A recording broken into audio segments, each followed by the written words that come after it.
or how much of a requirement is it to have like a team just kind of dominate, like NIP has been dominating, like in the recent times, right?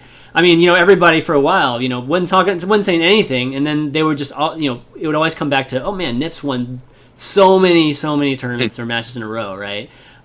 Is it important to have that kind of storyline to gain some momentum with a particular game? I think it was a really good storyline. Oh wait, are we? Oh, great. It shows loading video. It shows me loading video. Oh wait. Is it? I might have to is the stream down? Let me see. It's not DDoS, guys. It is. I see that we're back. Are we back, chat? And I'll start talking if we are. Yeah, the chat's back, and I see you. Okay. Yeah. It's live. My take on the NIP thing is I'm a huge NIP fan. I'm a huge Heaton fanboy. Mm-hmm. Like SK is like the very first team I ever interviewed, like again a decade ago now. And Heaton was part of that team, obviously. So I loved the storyline of when they were the team to beat. Mm-hmm. But I think we were getting pretty close. And again, this is obviously all opinion. Like, were we getting to the point where if someone doesn't beat them soon, people are legitimately going to get discouraged from playing, or is it just going to be like, who the fuck's going to beat NIP, right? And I know some people were saying if someone doesn't beat them soon, everyone else is just going to kill the game. And I don't know if I would go that far. Yeah. I think it was a great storyline that they weren't getting beat, and now they finally lost. I mean, they are obviously still the team to beat, but they've got some competition. It is cool they're beatable. I don't think it would have frustrated too many people, unless, of course, they went a full another year without losing on LAN. But I think it's a great storyline. I mean, the legends return with a mix. Obviously, they're not all old school 1.6 types, and dominated for quite a while. And so it was good. I think if we would have been talking the first year about Counter-Strike Go about Team Zubity Bob versus guys like Girls, and teams that we didn't know and brands we weren't familiar with, that would have just made it a little harder for the casters to build a storyline, to get anyone excited. But when you're talking about Virtus Pro versus NIP and Fnatic and the Polish guys, ESC and all these guys, like, this is good. This is good. This is our heroes. Not all of them, but some of our heroes coming back. So, which is exactly what that game needed. And you got heroes from both versions, which is cool too. You've got top casters from both versions that are in the limelight now. So, again, I'm really excited about Counter-Strike Go. I am so excited that I'm going to announce a maybe piece of news since we're talking about it. SSNN. I'm in negotiations with the boss himself of DreamHack to somehow help them with their Counter-Strike Go stream this summer at DreamHack Summer. Rob's in the chat. Just talk to them. Rob's in the chat, so... Speaking of the chat, do we have a moderator that can put it in slow mode? Yeah, I can put it in slow mode. Kappa, baby! Exactly. So hopefully I can work it out with Robert and the gang. I'd love to direct anything for them or be involved in any of their stream stuff. We tried to get some stuff going for Stockholm, but I asked way too late, and they're way too busy and too set. So obviously next week nothing's happening. But if I can work it out, I'm going to try to be at DreamHack helping them with probably, again, their Counter-Strike production. They've got production gods everywhere, but hopefully they can fit me in somewhere. So we shall see. I'm sure they'll again, nothing's finalized, but hopefully that's what I want to do. So hopefully. Cool. Awesome. All right, let's switch gears a little bit. Let's talk about WCS. Of course, we're gonna have to get our StarCraft in here. And John, I know you have this diagram and this image to talk about. So yeah. let me kind of lead in with talking about that. Blizzard had some more details come out today, and let me show you guys what we're talking about. They kind of announced the league formats, the players, the prizes, and kind of the point allocation. And here are some of the images and the posts that I'm referring to. And one of the things to mention about the league format is it looks very, very similar to how it is in Korea right now with the GSL, Code S and Code A and that sort of structure. And so the league format is definitely like that. The point system came out, which is definitely, I think, something John's gonna be all over, to kind of put it lightly. Yeah. But also the prize pool came out, just how the payouts would be. Oh, jeez. And Yeah, I'll let you go over that one. Okay. But yeah, so John, why don't you start out by talking about the point system a little bit? Okay, so they had talked before, and actually, as soon as DreamHack, ESL, and MLG had talked, was it late last year, middle of last year, about collaborating, coming up with some sort of point system to do something. It made me remember, since it's been a while, that about 7 years ago I put together a point system, actually in direct competition with Red Eye, who was putting together a point system at the same time for GGL, which was the Global Gaming League back in the day, and they were going to kind of do something similar, try to globalize a point system. So we put together 2 different point systems, and Paul was better looking than I was at the time and had more hair, so they went with his. I remember that. Yeah. So what happened here was that as soon as I heard about the collaboration between the leagues, I started to rethink the point system. And then when this thing came out, when WCS came out and they started talking about putting together a global point system, I actually did approach them and showed it to them. I think I was too late. This was literally 3 days ago, so I'm sure that this point system was probably I don't know. Out. You might have been right on time, brother. There is one aspect of their point system that I had mentioned, but I'm not saying I had anything to do with it. It's probably something they had already thought of too. But anyway, I'm just going to start a tally before you go any further, John, of everything I say that they'll probably make it so I never get it asked to work for Blizzard. So that's one. One. Unfortunately, this is going to be big. Anyway, go ahead. Okay. So, well, there are people that are currently working for Blizzard that were trashing them when they were with IGL, so IPL. So I don't know if that's, it's not all right. Yeah, I think you'll be all right. I'm just a projector, man. I care about it. So the point is that when I've looked at these points that people that people put out, that leagues put out, I mean, it's usually the easiest thing to do is like, okay, well, we'll just assign first place gets X number, second place gets X number, so on and so forth, right? And that's usually how it's done, which is a very, very poor way to do things. And then, of course, ELO system where you compare one player against the other is very hard to do when you have different regions. Well, what they're calling regions, right?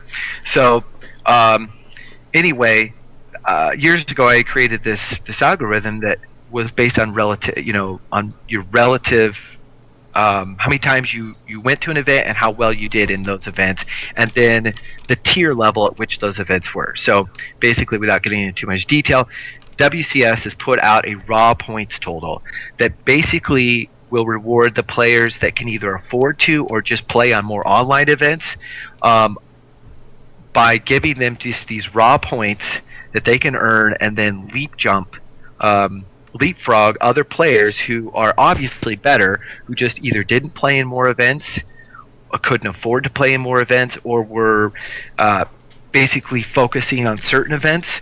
And unfortunately, it's a worthless point system. And it just baffles my mind, and it's something I'm very interested in, is point systems and stats and things like that. And it just baffles me that they would put something out like this without thinking it through. Like, okay, how can this affect it? And I just went off, and so I created this little graphic to show. Here's the graphic. Let me bring up the graphic. Here we go. One thing to mention also too, guys, is that a lot of this I think stems from the non-WCS events. This whole kind of leapfrogging. Like folks that are playing in this league format. But the thing is that the schedule for all these non-WCS events haven't been announced, so we really don't know how many there are going to be quite yet. But I think everybody's instinct is that there's still going to be plenty of them. Like there's still going to be a bunch of MLGs that are non-WCS and ESL events. Right, and there may not be a huge number, and it may all even itself out. But again, you could finish. The point that I always make is that you could be Violet. AKA purple in the graphic. You could be Violet today and play. You're so cute. Play in let's say 3 or 4 of the events. Let's say there's a total of 10 events and you play in 3 or 4, and that meets the minimum requirements. Let's say, and you finish against some of the best in the world. In the top 16 in each of those, but because some guy named Destined, he plays in 7 or 8 events. and he finishes, at the top of lower tiered events or at the middle of some of the higher tiered events, he earns more points, and somehow that puts him at a higher rating. And so I know this is kind of like a technical thing, but it's just one of those issues where I look at leagues and formats when they put them out and I go, did you not think this through? Did you not kind of think through some possible scenarios that could happen? I mean, like the region thing, for instance. We'll go on to that too, but were they not thinking some of these things through? And I'm sure that they were, and we talked earlier before the show that, maybe it was that they needed to think them through a little bit more before they released all of the information. That might have been a better approach, but it is what it is, and they've released it. I just hope that maybe my algorithm or my ranking system could somehow work its way in, or somebody can at least look at it without saying, "Oh yeah, I'll take a look at it." I mean, the people I gave it to at Blizzard, they did look at it, and he was he was interested in it. But again, I think I may have been too late. But I think it's worth looking at to find ways to do these rating systems better. Yeah. So that was my rant for the day, and it made me create that thing. I was so pissed off. See, Scoots, what's your thoughts, man? I get pissed off and I go to Twitter. You get pissed off and go to Photoshop, man. That is cool. Is it cool? That's the question. I mean, somebody's asking in the chat, maybe Purple, the guy Purple, should do some research and play in a few more tournaments so he has enough points. Well, see, again, what that's doing is that's requiring players who maybe can't afford to play in these events. They don't necessarily have all the time. It doesn't make them less of players. And maybe Purple's concentration was playing at the premier level. So he's playing with the best in the world, and he's finishing in the top 16. But some guy who's playing in Tier 1 and Tier 2 events plays in twice as many, and because of his finishes, he gets more points. It's just, it needs to be relative, and there is a way to do it. It's something I worked out 7 years ago, and it's foolproof because I've been using it for the last 5 years in a poker league that I run, and it's a smaller version of it without like bonus points and things like that. But it's a real algorithm. It's not difficult it's nothing difficult. It's somewhat basic math, but it's looking at it a different way, I think. So yeah, just to clarify with the point system, the point system has a lot to do, or I think the main reason for the point system, honestly, is to determine who gets to go to BlizzCon at the end of the year within each region. So the top 16, when it comes to... Do you think maybe they should mention that? Okay. Yeah, but I'm telling you right now, okay? That's one in your column, John. That's one in your column. No, but that's what determines, the folks, I guess, in the regions that, end up going to BlizzCon. So the global rankings, I'm not sure. I'm not clear as to how those going to be determined by the same point system or not. But yeah. So what are your thoughts, Scoots? Well, again, I think a lot of my rant on this whole thing is like crying over spilled milk at this point because it's too late. It's done. Yeah. I think the entire thing was absolutely rushed in an abomination of Blizzard logistics, and I said this on a few other things, like they went from having the coolest, most well-organized 24-hour stream for the launch of their game to today, after the event has already started and people are already qualifying, still releasing information to people that should already know it before they even sign on the dotted line to play anything. And again, I think they rushed it. And I don't know who rushed who. I don't, whether it was partner rushed or Blizzard rushed or combination. But you've got ESL that are scrambling and tripping. You've got MLG scrambling and tripping. MLG says we're going to charge money. Then we're not going to charge money. ESL says best of one. Then they say best of three. Like again, like I asked on Twitter, who's the commissioner of this league? Who is the buck that is stopping at his desk going, this is how we run the WCS? It's not let them run it this way, let them run it that way, and let Career run it this way. It has to be a world champion out of 12 different ways to get there is not a world champion, right? At all. So again, I'm very frustrated with shit that I can't fix. That like I said, it's crying over spilled milk at this point. And then we find out that they've scooped up 20 plus great minds of esports. Gonna tuck them under their wing. Gonna give them an office in San Fran. Gonna have them fight the good fight for Blizzard. Great idea. Do that and use them for 3 months to figure out how to do this right, and then announce it all to me. And yes, what that means for you is you don't have 3 seasons before a BlizzCon. You maybe have 1 or 2, and you give everybody internally time to get on the same page. Then you do what Blizzard does. You drop this shit on me and I lose my fucking shit. I go... I don't go, oh. You know, and again, should I not be expecting this from Blizzard? I don't know. So when you start getting into the point system and the prize person, what it actually is now, different kind of argument. I do love that what ESFI reported as prize purse is not truly prize purse. They are paying far more down the line, if you will, which is great because a lot of people were complaining and doing the math equation like, wait, if I play in this thing for 3 months, I might make $60. So they've made that all a little better, right? And I think, again, not against ESFI, I think the information they published was accurate at the time. Again, everything was not organized yet. So the information they had was right at the time. I will go back to the rant that I absolutely miss WCG. Yeah. I miss what that meant for us. Well, I love, in its prime, not playing fucking Mobile Racer and shit. In its prime, Come on. Yeah. when the top games were represented and you fought for your country and then you went and repped them. Oh, I boy. think in a perfect world, obviously money notwithstanding, logistics ability notwithstanding, that was the coolest. That was our Olympics, right? That was the closest thing that we could get to saying who's the best in America, who's the best in Canada, who's the best in Sweden. That's what WCS was last year. Yeah, but less games. They keep dropping the good games, right? So, well, no, yes, What yes, do you kind mean? of. They only have one game. WCS was that way, but yeah. Yes.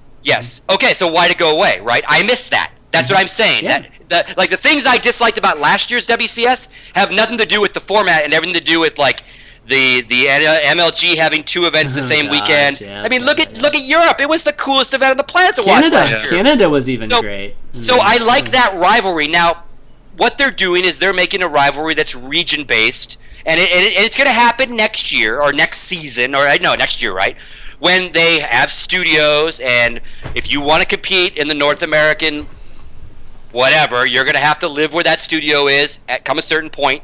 But that's not the same as being from North America. That's not the same as being from it's 3 Germany. GSLs. So it's a residency, not a citizenship thing, right? And I loved, and I've heard that they had legal issues. They were concerned about truly keeping it country, and I get that. There's 2 sides of that. What about, does Korea only get one? Like, how do you? There's good and bad to every system. I just loved that the world champion in that sense came truly geographically, and they fought. Not where they lived. Because, again, what's going to happen? The teams with money will put players everywhere. Is that fair? Is that fair that EG can camp guys in Europe and camp guys in San Francisco or wherever they do the studio next year and in Korea? Is that really fair? If we talk about fairness versus... It's fair. I mean, what do you mean is it fair? It is fair. It's just... It just depends what the rules are. It just depends what the rules are. You've got kids bitching and moaning that they couldn't even get into a qualifier, and that's not fair because it sells out in 60 seconds. How is it fair that rich teams can inundate all the qualifiers? If Alex wanted to inundate the old-fashioned way, he'd have to recruit a bunch of he'd have to do it differently. He'd go by country. He would, and he would still get his love because he's got Swedes, he's got North Americans, he's got a UK guy, he's got Koreans. They would battle as they do now. But now he could take his roster, and again, I use Alex because that's Alex, but he could. A lot of teams are like this, and they're just going to spend money, right? Yeah. So that does, and again, that kind of goes, and I'm ranting a little bit, but that goes into your take, John, of guys with more money can go earn more points too, right? Yeah. Which is and it's okay. It's okay that teams are going to have more money. That's always the way it's going to be. Yeah. It's the point system has set it up to basically make it unfair. It's not that it's unfair to have more money or spend more money. I mean, shit, if I had more money, I'd spend more money. But it's really the fact that the system itself has made it so that scenario can happen, and it can be, and in that case, it's unfair. Yeah, But again, like they can make modifications to fix that. Like, a lot of my stuff is like spilt milk, and I know that this is. I mean, again, we might as well wipe away last year's WCS and the good shit and the bad shit because it's changed, and I have to accept. There's no point talking about it. Yeah, I have to accept that this is a transition, and everyone's going to stumble a little bit, even Mighty Blizzard, right? Because they already have. They're very forthcoming with their stumbling and apologetic and all that. That's great. And again, I think what we see in 2014 will be way closer to their ideal, right? Their partner's plan. And again, I just think it was rushed. I think it's overarchingly a badass thing. They're throwing money. They're organizing their game. Like I don't see a lot of negative to it other than it's nitpicky, right? So I do miss. I don't know. I just. I mean, to sum it up, what they're doing is they're creating 3 GSLs. I mean, that's what they're doing, in 3 different regions, and they're exactly the same as GSL. Like anybody can come in and play in the GSLs if they want, right? If you can afford to bring them in or fly them over here or whatever, right? True. If you want to go camp in Korea and start at the bottom, you certainly can. No doubt about it. That's their strategy. That's their strategy to build up. I think esports. and there's people in the chat that are thinking that we're talking more about the details, and we are talking about the details of each. But I think in general, what I'm saying, even though I did make this very detailed graphic or whatever, and I went over, I think in general, I think what we're saying is that I think we all agree it's a great thing that they're doing this, but we feel like maybe it was rushed and it wasn't quite as well thought out, and logistically it could have been done differently, and we'd like to see some things change in the future, and I know that we will. It is what it is. But we have a right to talk about it and bring it up and see if we can find a way to make it better. Yeah, I mean, my take on it right now is that, what they've done is kind of restructured status quo in a way, just to kind of spread it out more, from a global standpoint. But the reality of it is who's good and who's not is going to be the same until they do something that helps, that's more grassroots-ish, helps the NA players or helps the players, foreigners that need to build up. They haven't done that yet. This isn't it, guys. So, it's not that they won't do anything in the future, but this isn't it for sure. Yeah, I think we have to look at 2013 as what it is, and I think again, everyone from their partners to the new esports guys, that are transitioning from IPL to their own internals. Mm-hmm. By the end of this, by BlizzCon, and by the next season, I'm going to get exactly what I want next year, because it's going to be a and like from the heavens will come the plan. It just seemed that this one was rushed, and as people poked holes in it. Thankfully, they went, fix that. They could have went tough shit. This is how we're doing it. MLG can do what they want. ESL can do what they want. And tough shit, don't like it, don't play. But they didn't do that either. They were very proactive, very apologetic. They know they rushed it. And they're fixing it. But it's just, I guess I just didn't expect this from them, right? There's more going on.